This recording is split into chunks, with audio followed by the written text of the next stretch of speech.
Hello friends, कैसे हैं आप सब। आई होप आप सब बहुत अच्छे होंगे। फ्रेंड्स, आज का वीडियो बहुत ही खास होने वाला है क्योंकि आज की इस वीडियो में मैं आपको बताऊंगा कि आप कैसे पता कर सकते हैं कि आपका फ़ोन हैक हुआ है या नहीं, या अपने फ़ोन को हैक होने से कैसे बचा सकते हैं। और साथ ही ये भी बताऊंगा कि अगर आपका फ़ोन पहले से हैक हो चुका है तब आप क्या करें। और हाँ, एक इंपॉर्टेंट बात फ्रेंड्स, अगर आपको भी ऐसा लगता है कि आपका फ़ोन हैक करके कोई क्या ही बिगाड़ देगा तो आप बहुत ही गलत सोच रहे हैं, क्योंकि आजकल हम सभी के फ़ोन में वो सारी चीज़ें होती हैं जिनसे हमको ब्लैकमेल किया जा सके, डाटा का मिसयूज़ किया जा सके और साथ ही हमारे बैंक अकाउंट को भी पूरी तरह खाली किया जा सकता है। तो चलिए देखते हैं कि हम लोग कौन से प्रिकॉशन लेकर अपने फ़ोन को हैक होने से बचा सकते हैं। तो सबसे पहला जो हमें देखना है वो देखना है कि फ़ोन की बैटरी हमारे कितनी चलती है। यानी अगर आपके फ़ोन की बैटरी बहुत ही तेज़ी से ड्रेन हो जा रही है, अगर फ़ोन पुराना है तब तो कोई बात नहीं, लेकिन अगर फ़ोन नया है और फिर भी आपके फ़ोन की बैटरी बहुत ही तेज़ी से ड्रेन हो जा रही है, इसका मतलब आपके फ़ोन में बैकग्राउंड में कोई ऐप रन कर रहा है जिसकी वजह से बैटरी बहुत ही तेज़ी से ड्रेन हो जा रही है। तो ये भी एक साइन हो सकता है कि आपका फ़ोन हैक हो चुका है। उसके बाद अगर आप कभी गैलरी ओपन करते हैं और गैलरी में आपको अनवांटेड फ़ोटोज़ दिखती हैं, यानी जो फ़ोटोज़ आपने कभी क्लिक ही नहीं की वो भी फ़ोटोज़ अगर आपको गैलरी में दिखती हैं, तो इसका मतलब हो सकता है कि आपका फ़ोन हैक हो चुका है। उसके बाद अगर आपका फ़ोन हैंग करता है यानी अटक कर चलता है, इसका मतलब हो सकता है कि आपके फ़ोन के बैकग्राउंड में कोई ऐप प्रोसेस कर रही है पहले से, जिसकी वजह से आपका फ़ोन बहुत अटक कर चल रहा है। ये भी एक साइन हो सकता है कि आपका फ़ोन हैक हो चुका है। उसके बाद आप इससे भी पहचान सकते हैं कि आपका फ़ोन हैक हुआ है नहीं, अगर आपके फ़ोन का डाटा बहुत ही तेज़ी से ख़त्म हो जा रहा है। इसका मतलब बैकग्राउंड में कोई ऐप प्रोसेस कर रही है जो इंटरनेट का यूज़ कर रही है और आपकी फाइल्स को इधर से उधर अपलोड कर रही है, जिसकी वजह से आपका डाटा बहुत ही तेज़ी से ख़त्म हो रहा है।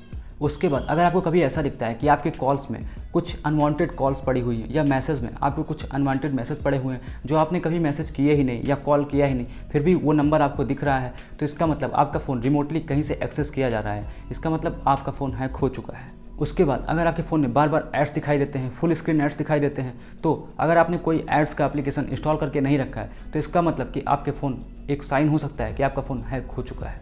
और अगर आपका फ़ोन बहुत ज़्यादा हीट कर रहा है, हीट होना आम बात है, अगर आप फ़ोन यूज़ कर रहे हैं तब हीट हो, गेमिंग कर रहे हैं तब हीट हो, चार्जिंग पे लगा रखे हैं, कैमरा यूज़ कर रहे हैं तब हीट हो, तब तो आम बात है। लेकिन अगर आप अपना फ़ोन यूज़ नहीं कर रहे हैं और फिर भी आपका फ़ोन हीट कर रहा है, तो इसका मतलब कहीं ना कहीं कोई ऐप बैकग्राउंड में प्रोसेस कर रही है जिसकी वजह से आपका फ़ोन हीट कर रहा है। ये भी एक साइन हो सकता है कि आपका फ़ोन हैक हो चुका है। तो ये कुछ साइंस थे जिनसे आप पता लगा सकते हैं कि आपका फ़ोन हैक हुआ है या नहीं। अब आपको कुछ ऐसे टिप्स बताऊंगा जिनका अगर आप यूज़ करते हैं तो अपने फ़ोन को हैक होने से बचा सकते हैं। तो सबसे पहले तो हमें ये ध्यान रखना है कि हमें अपने फ़ोन में कभी भी स्क्रीन शेयरिंग ऐप जैसे टीम व्यूअर, एनीडेस्क या ऐसे कोई भी स्क्रीन शेयरिंग ऐप को अपने फ़ोन में नहीं रखना है। अगर आप रखते भी हैं तो जैसे ही उसका यूज़ खत्म हो जाए, यानी उसका काम हो जाने के बाद, हमें उसको अनइंस्टॉल कर देना है। और हाँ, अगर आपको व्हाट्सएप पर, एसएमएस में या ईमेल में कोई ऐसी लिंक आती है जिसमें ये बोला जाता है कि आप इस पर क्लिक करेंगे, खोलेंगे तो आपको उसमें गिफ्ट मिलेगा, आपको अपनी डिटेल्स फिल करनी होती, तो कभी भी आपको ये गलती नहीं करनी है। आपको कभी भी कहीं पर भी किसी भी वेबसाइट पर अपनी डिटेल्स फिल नहीं करनी है। और आप देखते होंगे कि जैसे ही कोई फेस्टिवल आने वाला होता है, आपको व्हाट्सएप पर या एसएमएस में ढेर सारी लिंक मिलना शुरू हो जाती हैं। जब आप उस लिंक पर क्लिक करते होंगे तो आप देखते होंगे आपको किसी ने गिफ्ट भेजा है, या ऐसा कुछ कलियाँ खिलती होंगी या ढेर सारे बैलून उड़ते होंगे। तो आपको कभी भी ऐसे लिंक पर नहीं क्लिक करना है। यानी कोई भी अनवांटेड लिंक आती है जिसको आप नहीं पहचानते कि ये लिंक किस चीज़ की, आपको कभी भी ऐसे लिंक पर क्लिक ही नहीं करना है। आप जैसे ही उस लिंक पर क्लिक करेंगे, आपके ब्राउज़र का जो भी डाटा सेव होता है, यानी जिस वेबसाइट पर आप विजिट किए हैं, सारा कुकीज़ का डाटा और कैसे मेमोरी, ये पूरी की पूरी उस वेबसाइट पर अपलोड हो जाती है। तो आपको ऐसी किसी वेबसाइट पर क्लिक करने से बचना चाहिए। आपको हमेशा ये ध्यान रखना है कि आज के टाइम पर आपको कोई 10 रुपये की पानी की बोतल तो फ्री में दे नहीं सकता, तो गिफ्ट क्या देगा। तो इसलिए आपको कभी भी ऐसे लिंक पर क्लिक ही नहीं करना है, चाहे जितना आपको गिफ्ट दे रहा हो।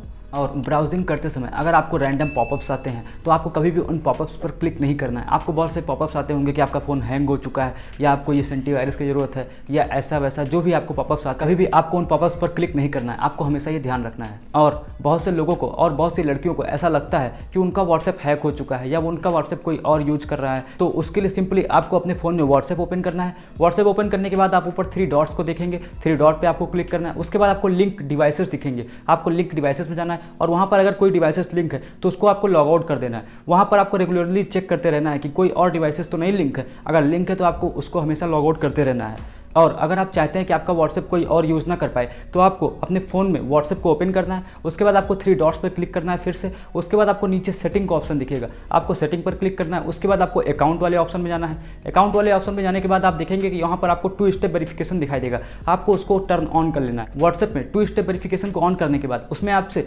6 डिजिट का पासवर्ड पूछेगा, यानी 6 डिजिट का आपको कोई भी एक पासवर्ड क्रिएट कर लेना है। उस पासवर्ड को सिर्फ आप ही जानेंगे। यानी अगर आपका कहीं भी आपको व्हाट्सएप यूज़ करना है तो सबसे पहले आपको 6 डिजिट के पासवर्ड को डालना होगा, उसके बाद ही आपका व्हाट्सएप खुलेगा। तो ये आपको एक एक्स्ट्रा सिक्योरिटी दे सकता है, आपको इसको जरूर यूज़ करना चाहिए। और सबसे ज़रूरी और सबसे इंपॉर्टेंट बात कि आपको कभी भी अपने जीमेल आईडी यानी ईमेल आईडी का पासवर्ड किसी को नहीं बताना है और अपने फ़ोन में एक पासवर्ड जरूर लगा के रखना है। पासवर्ड, पिन, पैटर्न कुछ भी जरूर लगा के रखना है। तो ये कुछ प्रिकॉशन थे जिनका यूज़ करके आप अपने फ़ोन को हैक होने से बचा सकते हैं। आप मान लेते हैं कि आपका फ़ोन पहले से ही हैक हो चुका है, हैक हुए फ़ोन को कैसे ठीक करें? तो उसके लिए एक ही ऑप्शन है कि आपको अपने फ़ोन को फैक्ट्री रीसेट कर देना है। आपको सिंपली अपने फ़ोन का बैकअप लेना है और उसके बाद अपने फ़ोन को फॉर्मेट कर देना है। वैसे भी आपको 4 से 6 महीने में अपने फ़ोन को फॉर्मेट जरूर कर देना चाहिए, क्योंकि जो भी फ़ोन में जंक फाइल्स क्रिएट होती हैं वो क्रिएट होते होते आपके फ़ोन को स्लो कर देती हैं। तो अगर आप 4 से 6 महीने में अपने फ़ोन को फॉर्मेट कर देते हैं तो आपका फ़ोन बिल्कुल नए जैसा चलने लगेगा। फ्रेंड्स, मुझे उम्मीद है कि आपको वीडियो पसंद आई होगी और ये आपके लिए काफ़ी हेल्पफुल भी होगी। फ्रेंड्स, इस वीडियो को लाइक करें और ज़्यादा से ज़्यादा शेयर करें और ऐसी टेक से रिलेटेड वीडियो देखने के लिए और कुछ नया सीखने के लिए चैनल को सब्सक्राइब करें, बेल आइकन पर क्लिक करना ना भूलें। मिलते हैं अगले वीडियो में। जय हिंद।